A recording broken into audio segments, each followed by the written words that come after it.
Are we live? It looks like we are live. Hello, everyone. Welcome back to the Pop Culture Asylum. I'm your host, Gabriel. I hope everyone is having a great day. And this video is going to be a little bit different once again. This is not going to be any type of wrestling video, but instead, we are going to talk about the new Disney Plus show and the new show for the Marvel Cinematic Universe, WandaVision. And of course, the third episode came out today, and of course, every episode WandaVision is going to come out every single Friday. And so far, this is a great show. With WandaVision, it's a great show. Well, before I even talk about WandaVision, like I'm a Marvel geek. I always have been. I always will be a Marvel geek. Hell, even before the MCU existed, I always been a Marvel geek. So, I'm a bit of a Marvel mark. Like, don't get me wrong. But, like, even if you're not a Marvel fan, WandaVision is a really interesting show because it really makes you think and really makes you want to know what the hell is going on and what's going to happen next. Like, and obviously in this video, I'm going to talk about episodes 1, 2, and 3. Okay, so this is spoilers for the first 3 episodes of WandaVision. And also expect to have a review on WandaVision every single Friday until the show ends. Okay, the reason why I didn't do episodes 1 and 2 last week is because I didn't got around to doing it. So, without further ado, let's do it. And by the way, this is a spoiler-heavy video. So, if you guys have not seen episodes 1, 2, or 3 of WandaVision, then I recommend you do so before watching this video because it is very, very interesting. Very, very interesting. So let's talk about WandaVision. Now I want to go over with Wanda and Vision and what happened to them before WandaVision before the show happened. So back in Infinity War, of course, Vision died. Like Vision got destroyed by Thanos by taking out the Mind Stone, one of the stones for the Infinity Gauntlet. And of course, the last time we see Wanda was Endgame, where she was very depressed at the end. Like, because think about it. She has no one to go to. She has no family. Her only family, Quicksilver, Pietro, died in Age of Ultron, and her love interest Vision is dead. It's destroyed. Okay, so she's emotionally destroyed. And honestly, I don't blame her. Okay? Now, that's the last time we've seen Wanda. Okay? But something happened between the events of Endgame and WandaVision. Something happened around that time. Okay? And of course, in this show, this show is also an homage to like 70s, 80s, and 90s sitcoms. You know, they're parodying like the Dick Van Dyke Show and the Brady Bunch. And I think it's really cool.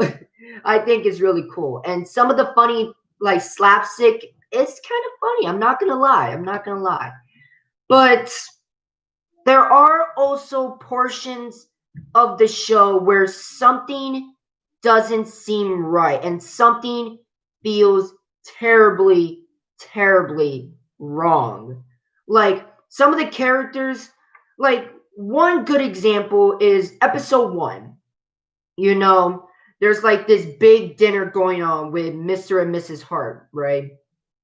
And like Mr. Hart is like choking like by a piece of food that he's eating. So like instead of like any like immediate action like oh my god help him and stuff like that, like there's like the angle, like the camera shot is like it's like different, like the music change, and you can see Wanda's expression, and literally Mrs. Hart saying stop it and stop it while she's still laughing. It's like Mrs. Hart is like trying to say that stop this illusion and all that jazz. And you can see that in these episodes something doesn't feel right.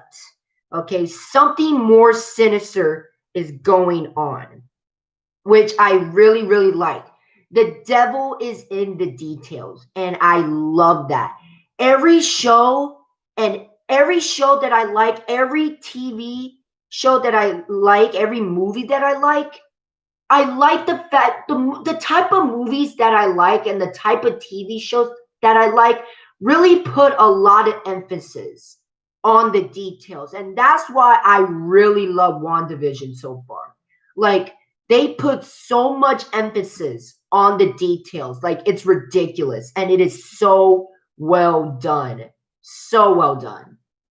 And and another thing I want to address about these episodes, when someone and this is a prime example in episode 2, okay, so at the end of episode 2, Vision and Wanda go outside and literally see someone coming from like the underground system and stuff like that, and it's someone wearing like a sword costume.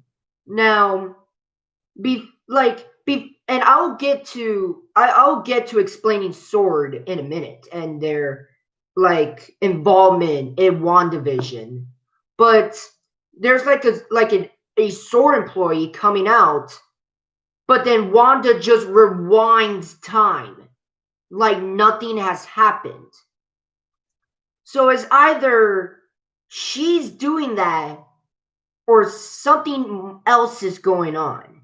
Okay, but I just really like the fact that in this show so far, the details are being emphasized and every single second is important. Like you don't have to like the show, you don't have to you can like the show, you can hate the show, but you gotta really respect the detail. Like it really gets you interested in what the hell is going on, whether you're a Marvel fan or not. It's very, very interesting and very well done. And okay, so I got a couple of theories on what is going on. Matter of fact, I got not one, not two, but three theories on what the hell is going on in WandaVision. Okay, but before I talk about my theories, okay, I want to talk about sword. Okay, now you're probably wondering, some of you might be wondering, what the hell is sword?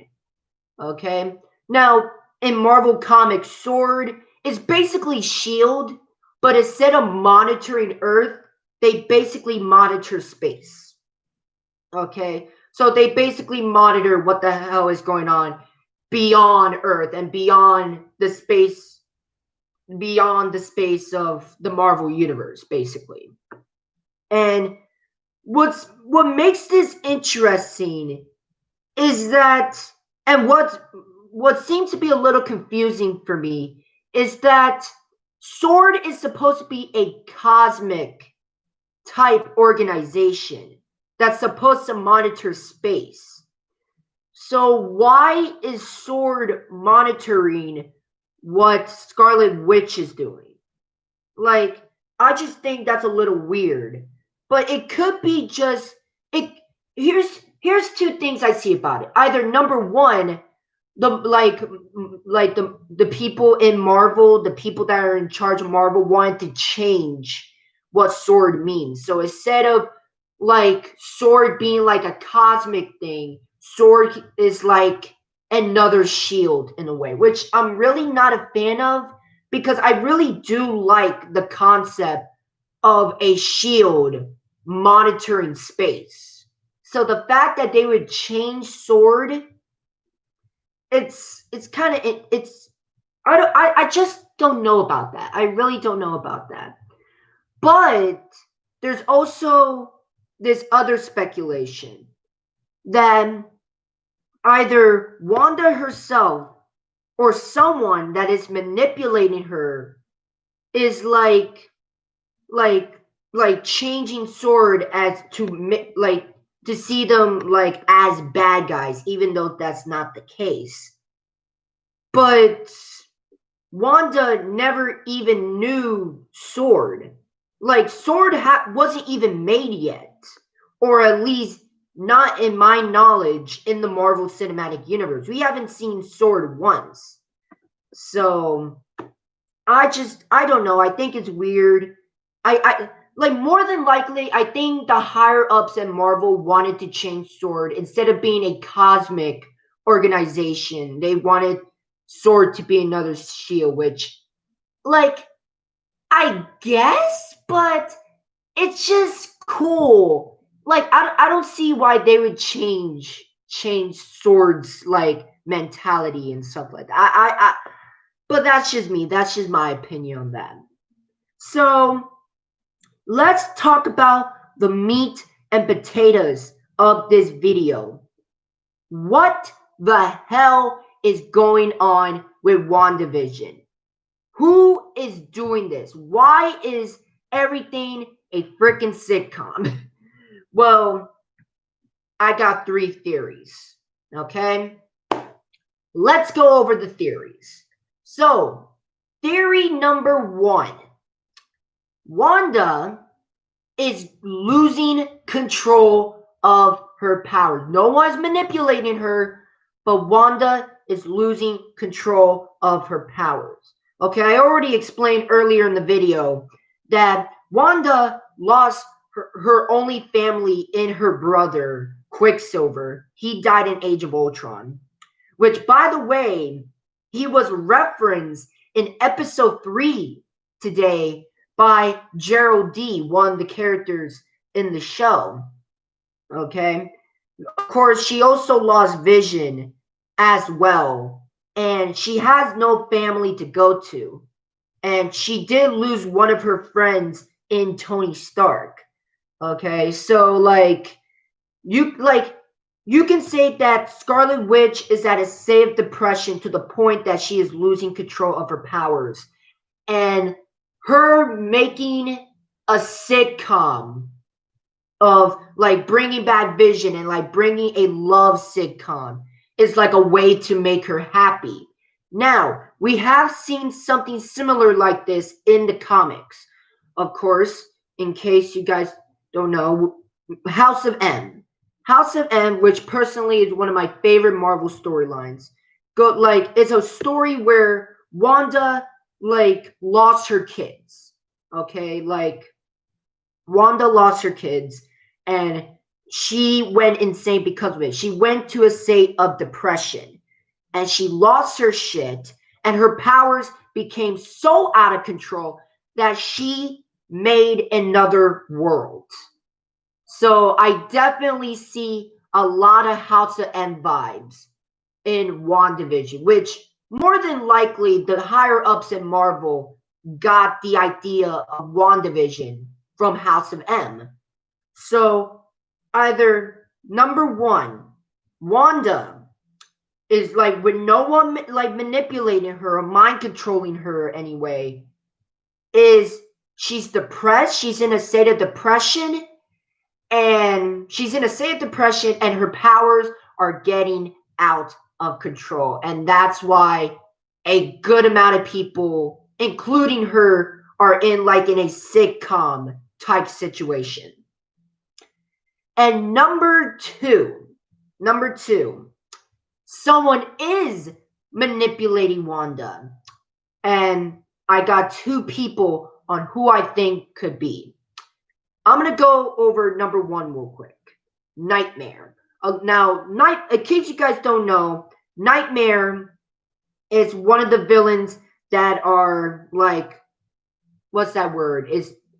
He's being like his name is being thrown around as being the next villain for the next Doctor Strange movie, Doctor Strange: The Multiverse of Madness, and of course Scarlet Witch, Wanda Maximoff, is also going to be in that movie. And of course, I think it's been confirmed that Nightmare is going to be the villain of the movie. Now, in case you guys don't know, Nightmare is basically the Freddy Krueger of the Marvel Universe. Okay, of course, he's in charge of the Nightmare realm, and of course, like it's basically how Freddy Krueger works. If you go to sleep, then Nightmare has the power to manipulate your dreams into nightmares. I can also harm you like in your nightmares. So basically Nightmare is like a Freddy Krueger. Okay? And Nightmare is actually one of Doctor Strange's like longtime enemies. Like Doctor Strange and Nightmare had a big rivalry back in the comics. And in the dream realm, Nightmare is like powerful. He's extremely powerful. Now, there were times in comics where Nightmare like went to the real world. But when he does go to the real world, Nightmare is not that powerful in the real world. Just like Freddy Krueger is not that powerful in the real world. There's only so much he can do. But here's my problem with Nightmare manipulating like Scarlet Witch, because like Nightmare has the power to manipulate someone, but only if they're sleeping. And who knows, maybe Wanda is sleeping and stuff like that. Maybe she's dreaming the entire thing and Nightmare is just manipulating her in a way. But like I don't know, because like in episode 3, like in the end where like Geraldine got thrown out by assumingly Wanda, okay? She got thrown out and it looks like like the Westview area, right? Like it's like if you guys saw episode 3, like the area of Westview had like this like force field, like this televised force field. Like have you ever seen the TV where like it's all staticky and stuff like that? That's basically what the force field looks like in Westview. And Nightmare doesn't have that kind of power unless he's manipulating Wanda to do all that, which is entirely possible. But a lot of people are saying another person is manipulating Wanda Maximoff. And honestly, I see I kind of agree with this other one in a way. Now, the other person that I might think that Wanda is being manipulated by is none other than Mephisto. Now, you're probably wondering, who the hell is Mephisto?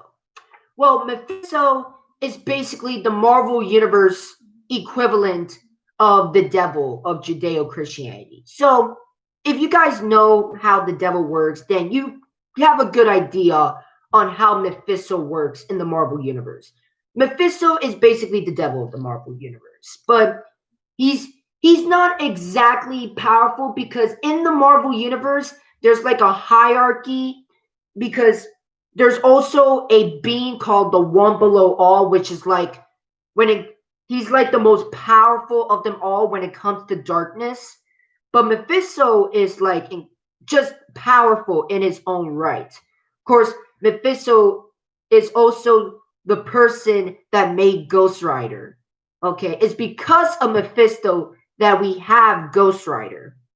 Okay, but it could be entirely possible that Mephisto is manipulating Wanda Maximoff. And like what, why would he do that? What is his intentions? That is entirely unclear, but it could be possible that Mephisto is manipulating Wanda Maximoff. So like it's entirely possible that Wanda like made the deal with the devil, literally with Mephisto, during the time between Avengers Endgame and WandaVision, because there's that like free space. Like, we don't know what happened to Wanda. We don't know what happened to the Scarlet Witch between Avengers Endgame and WandaVision. Hell, maybe she got so depressed to the point that she literally made the deal with the devil in Mephisto in making this sitcom world. And to make to make it even more interesting, there's a character in this show that rubs me the wrong way. And that is the character played by Caitlin Hahn. I think that's her name. And I'm looking at Google right now, and she goes by the name of the nosy neighbor. Okay? A lot of people are saying that she is Mephisto. And honestly, it makes sense, because think about it. Everyone in this show, right? All the supporting cast, like, notice that there is something wrong. Like, obviously they are a part of the show, and like they're acting normal, like it was a show. But there's certain characters that notice what's going on and wants to escape and wants Wanda to end this illusion. But they can't do anything because they don't have any powers. So they're basically stuck in Westview. Like, they're basically stuck in this world that, like, the Scarlet Witch made. And it's all because of Mephisto. Because of Mephisto manipulating Wanda. And like, all the supporting cast in this show feels like they're trapped in a way. Like, they're going along with the show, but they feel trapped in a way. Except for Caitlin Hahn's character. Every time we see her from episode 1 to episode 3, like, there's nothing wrong with her. Now, this show only has 3 episodes under its belt, and the show is obviously not over yet. And who knows, maybe she might have some cries for help as well. But I haven't seen, like, out of all the characters in this show, Caitlin Hahn's character has the least amount of cries for help. Okay? Vision had a cry for help a couple of times in this show, and also a couple of characters, except for Caitlin Hahn's character. And even in episode 3, where one of the neighbors were trying to tell Vision that, like that the show, like the illusion that they're living in, that they're trapped. But her character stopped him from saying that. Now, why would she stop him from saying that? Okay, wouldn't she feel the exact same way as what the neighbor is feeling right now? Why didn't she let him finish the sentence unless there's something more sinister going on? And that being that this woman right here is Mephisto. Okay, this woman right here is Mephisto. And I would not be surprised if her character ends up being Mephisto. Okay? And it could be possible that Mephisto might be the next big MCU bad guy. Now, there's speculation on that as well, that it might be Galactus, it might be Doctor Doom, or who knows, maybe we might have no big MCU bad guy. But I think Mephisto might be possible as a big bad for the entire MCU for Phase 5. I think we're in Phase 5. Yeah, Phase 5. So, yeah. Like, who knows? I could be wrong. This is like major speculation by me. Just major speculation. I'm not right anyway. Okay, this is just my speculation. This is just my predictions. But I would not be surprised if Caitlin Hahn's character ends up being Mephisto and she is manipulating Wanda Maximoff to do all this in the first place. Because don't get me wrong, Wanda is her fault that everyone is stuck in this like sitcom world, like this sitcom show illusion. But is she doing this because she's depressed and her powers is getting out of control? Or is she being manipulated by someone, by a nightmare or a Mephisto? But that's all I got to say on that. But so far, I really like what I have seen with WandaVision. And if you guys have not seen episodes 1, 2, and 3 yet of WandaVision, I recommend you go do so because, like, it's not perfect right off the bat, but it really gets you intrigued on what the hell is going on. And I think this show is incredible so far. So incredible. But that's all I got to say on that. I want to know what you guys think in the comments section. Do you guys like this show? Do you guys hate this show? Is there something you like? Is there something you hate? Do you agree with some of my theories? Okay? Do you think Wanda is losing control of her powers or is she being manipulated by someone? I want to know what you guys think in the comments section. I want to know what your predictions are in WandaVision.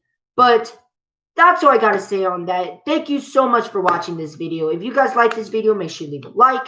Make sure you leave a comment. And again, my only rule on this channel is to not be assholes in the comment section. Okay? That's what I got to say on that. If you guys like the content that I make here, make sure you subscribe. Make sure you ring the notification bell so that you don't miss any of my videos.